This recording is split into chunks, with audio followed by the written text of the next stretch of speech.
नमस्कार, मैं हूं चंदन झा और आप मुझे देख रहे हैं वार्ता समाचार और मेट्रो वार्ता के यूट्यूब चैनल। साथ ही साथ हमारे जितने भी सोशल मीडिया प्लेटफॉर्म्स हैं वहां पे आप हमें देख रहे हैं। आप मेरे पीछे बैकड्रॉप देख ही रहे होंगे कि मोदी सरकार के कैबिनेट में होने वाला है बदलाव। ये बहुत दिनों से चल रहा था कि भाई 2024 का इलेक्शन आने वाला है और इस ईयर एंड में विधानसभा इलेक्शंस भी होने वाले हैं। तो क्या इन सब चीजों को देखते हुए क्या मोदी सरकार अपने मंत्रालय में बदलाव करेगी, मंत्रियों को बदलेगी, नए चेहरे लाएगी और क्या पुराने चेहरे को कहीं संटिंग पोस्ट पे भेजेगी? तो जो हमारे सूत्रों के द्वारा जो जानकारी मिली है वो जानकारी हम आपसे साझा कर रहे हैं। सबसे पहले ये जान जाइए कि जो मंत्री नए बनाए जाएंगे वो बिहार से भी होंगे, मध्य प्रदेश से भी होंगे, राजस्थान से होंगे, कर्नाटक से, छत्तीसगढ़ से, महाराष्ट्र से, पंजाब से और उत्तर प्रदेश से, यहां से होंगे। अब सवाल ये है कि जब मंत्री बनाए जाएंगे तो पुराने मंत्रियों का क्या होगा?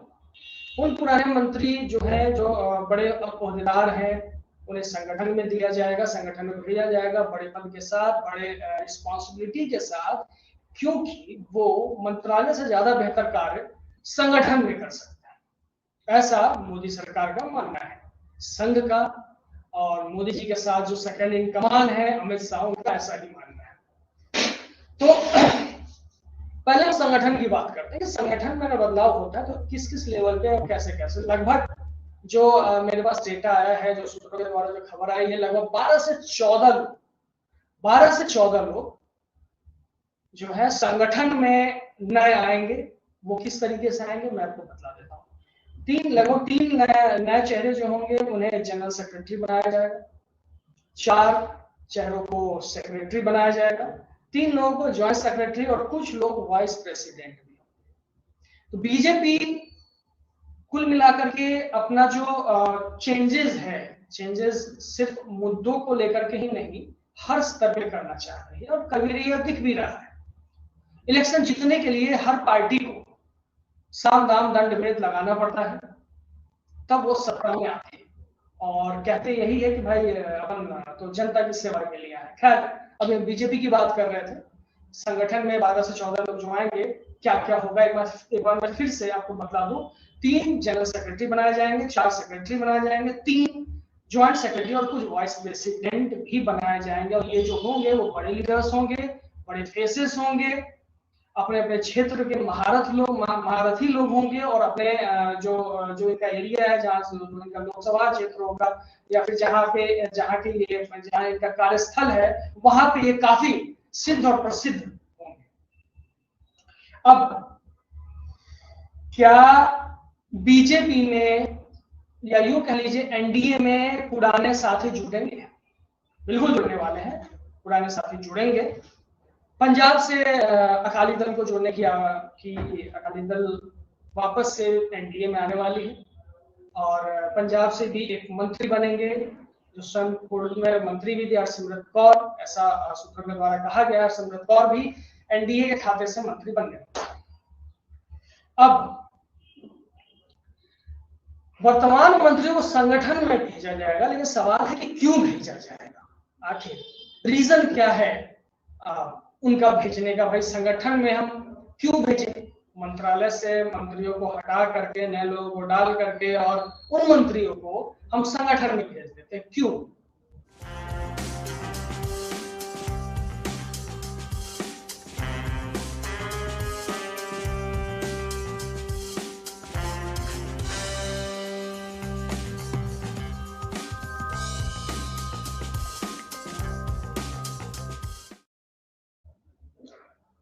तो इन मंत्रियों को संगठन में क्यों भेजा जाएगा?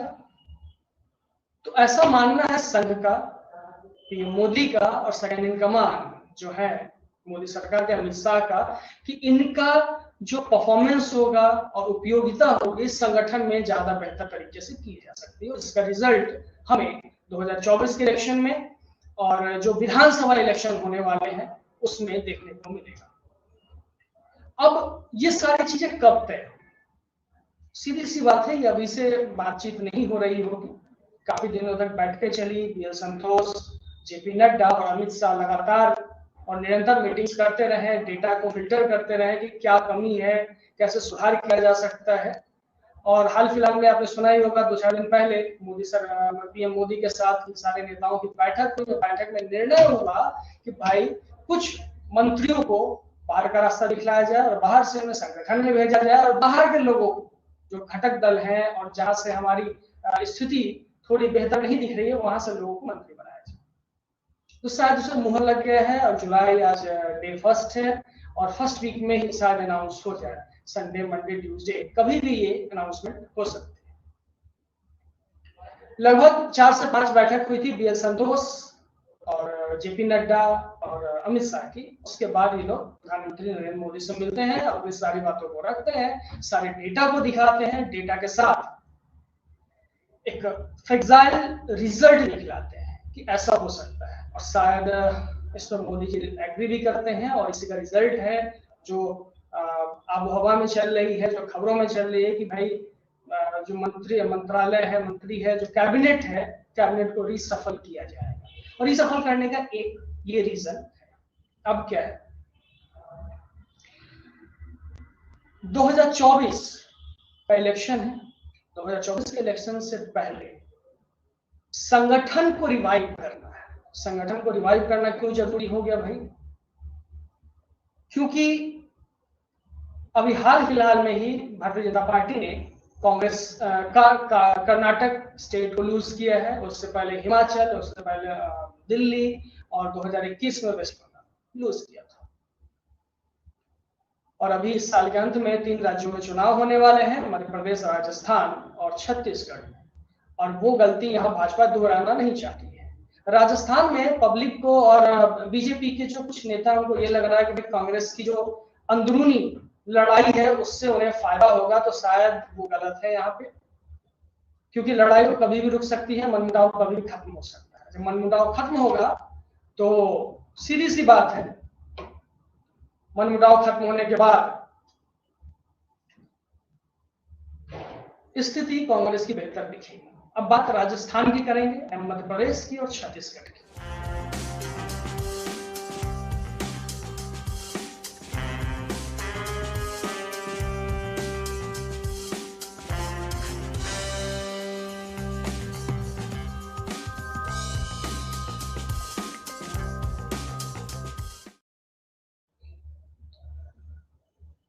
राजस्थान में ये सूत्रों के द्वारा खबर आ रही है कि उत्तर प्रदेश से एक डिप्टी सीएम को वहां भेजा जाएगा, इंचार्ज बना के, प्रभारी बना के, जो वहां पे जो रिजल्ट होगा इलेक्शन का वो भाजपा के फेवर में आ सके, विधानसभा और आने वाला लोकसभा दोनों। तो अब ये समझ जाइए, बिल्कुल सत्य है कि एक उत्तर प्रदेश से एक डिप्टी सीएम को रिमूव किया जाएगा और संगठन के बड़े ओहदे पर भेजा जाएगा, संगठन के बड़े काम के लिए, जो रिजल्ट ओरिएंटेड, जैसे कॉर्पोरेट सेक्टर्स में देखते होंगे आप, सुनते हैं, बराबर सुनने में आता ही रहता है, या फिर जो कॉर्पोरेट में जो हमारे भाई मित्र काम करते हैं, बड़े रिजल्ट ओरिएंटेड होते हैं। बिना रिजल्ट के उन्हें सवाल जवाब किया जाता है, उनके सुपीरियर्स के साथ उनके सवाल का जवाब दिया जाता है और अगली बार उस गलतियों को ठीक करके रिजल्ट को बेहतर किया जाता है। तो ठीक उसी तरीके से भारतीय जनता पार्टी इस कार्य को कर रही है। बात मध्य प्रदेश की करें, मध्य प्रदेश में शिवराज सिंह चौहान की लोकप्रियता कहीं ना कहीं कम होती दिख रही है। और इसका ये गलत नहीं है कि शिवराज सिंह चौहान की लोकप्रियता क्यों कम हो रही है। जो आरोप बार बार वहां की सरकार पे लग रहे हैं कि भाई घोटाला है, भ्रष्टाचार है, और आए दिन वहां पे जो अधिकारी हैं या विधायक हैं, मंत्री हैं, वो पैसों के साथ या फिर अलग अलग चीजों में संलिप्त पाए जा रहे हैं। तो इस चीज को ओवरकम करने के लिए वहां भी एक नेशनल लेवल का एक लीडर वहां जा सकते हैं, इंचार्ज बना करके, और सेम पोजीशन छत्तीसगढ़ की भी हो। तो ये तो रहा मध्य प्रदेश, छत्तीसगढ़ और राजस्थान की बात। अब इन 3 स्टेट्स में इंचार्ज का वैल्यू क्या होगा, उसकी महिमा क्या होगा, सोचिए। 2021 3 मई के दिन वेस्ट बंगाल विधानसभा का रिजल्ट आता है, वहां पे बीजेपी हारती है, लेकिन फिर भी प्रधानमंत्री नरेंद्र मोदी और संघ के बड़े बड़े लीडर्स अपने कार्यकर्ताओं को संबोधित करते हैं और अलग अलग तरीके से उनका मनोबल बढ़ाते हैं। लेकिन दिल्ली हारने के बाद, हिमाचल प्रदेश हारने के बाद और कर्नाटक हारने के बाद ऐसी कोई बात नहीं होती और कहीं ना कहीं ऐसा लगता है कि इंचार्ज जो थे उनमें कुछ ना कुछ कमी रह गई थी। और इन 3 स्टेट्स को हारने के बाद संघ और पीएम मोदी के साथ साथ जो भी बड़े लोग संगठन के बड़े शीर्ष नेतृत्व करता है, उन्होंने इन्हें तीनों हार को लाइटली लेना बंद कर दिया और शायद ये रीसफल उसी का एक मतलब परिणाम कह सकते हैं, परिणाम। एक और इंफॉर्मेशन मैं आपको दे दूं, बिहार से चिराग पासवान को भी कैबिनेट में इंडक्ट किया जाएगा और पंजाब के बारे में मैंने बता ही दिया था। महाराष्ट्र से जो शिवसेना है, जो जिनकी सरकार है एकनाथ शिंदे वाली, वहां से 2 लोग सरकार में आएंगे।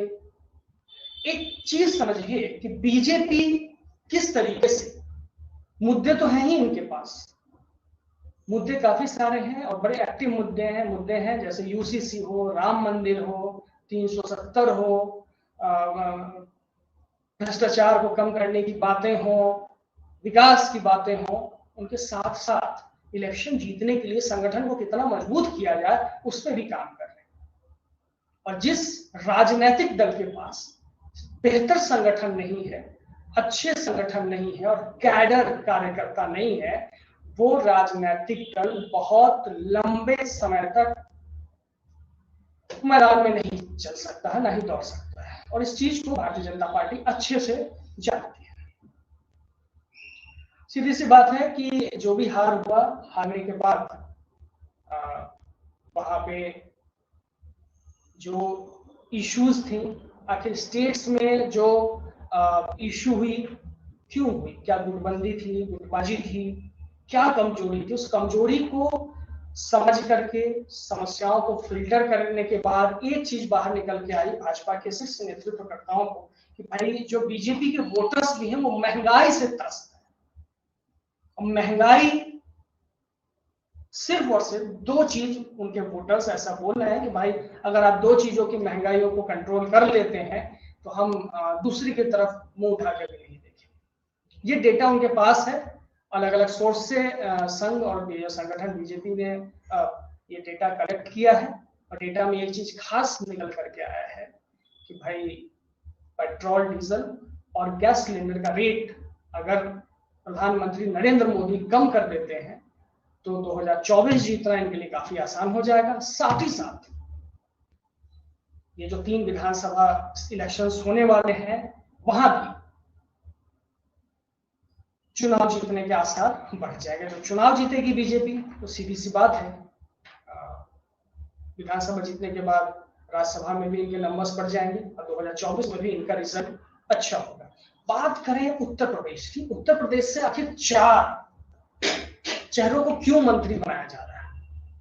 आप सभी को समझना होगा कि उत्तर प्रदेश का टोटल 100% कमांड योगी आदित्यनाथ के हाथ में है और योगी आदित्यनाथ ने मीटिंग के दौरान जो हुई है नरेंद्र मोदी जी के साथ, अमित शाह के साथ और जो संगठन के शीर्ष लोग हैं जेपी नड्डा के साथ, उन्होंने कहा कि भाई हमारे पास जो 11-12 लोग हैं जो मंत्री हैं उन्हें आप कुछ को केंद्र में रखिए, कुछ को संगठन में रखिए, वो वहां बेहतर कार्य कर सकते हैं। और शायद इन्हीं सब चीजों को लेकर के 4 जो फेस होंगे वो रीसफल में कैबिनेट मोदी सरकार में केंद्र में मंत्री बनने वाले हैं।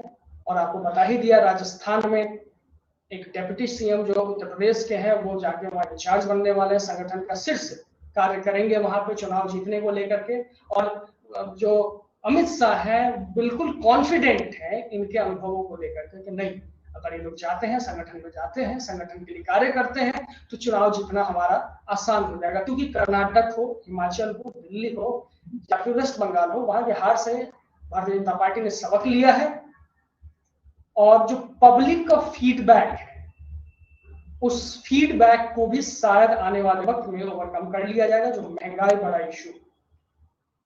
अब उत्तर प्रदेश की बात करें, उत्तर प्रदेश में मैंने बता ही दिया कि 4 लोग केंद्र में जा रहे हैं कुछ संगठन में जा रहे हैं, लेकिन जो जा रहे हैं सब बड़े पद पे ही जाएंगे, कोई छोटे पद पे नहीं जाएगा। और ये जो रीसफल हो रहा है कैबिनेट का, वो कुल मिलाकर के 2024 के अनुरूप होगा। पब्लिक का जो डेटा कलेक्ट किया गया है, जो पब्लिक के अलग अलग सोर्स से, सोशल मीडिया से लिया गया है या फिर मेन फ्रेम मीडिया से मंगवाया गया है या फिर अलग अलग तरीके से वो डेटा कलेक्ट किया गया है, और सीधी सी बात है, पब्लिक सिर्फ और सिर्फ जो वोटर्स हैं बीजेपी के, उनका यही कहना है कि अगर मोदी जी ने पेट्रोल डीजल साथ ही साथ गैस सिलेंडर के रेट्स को कम किए तो हमारे लिए बहुत ही फायदेमंद होगी ये सरकार। तो देखिए 2024 में क्या होता है, अभी रिसफल होने वाला है। आने वाले वक्त में जो भी नाम अनाउंस होंगे, मैं कोशिश करूंगा अनाउंसमेंट से पहले वो नाम आप तक पहुंचाए।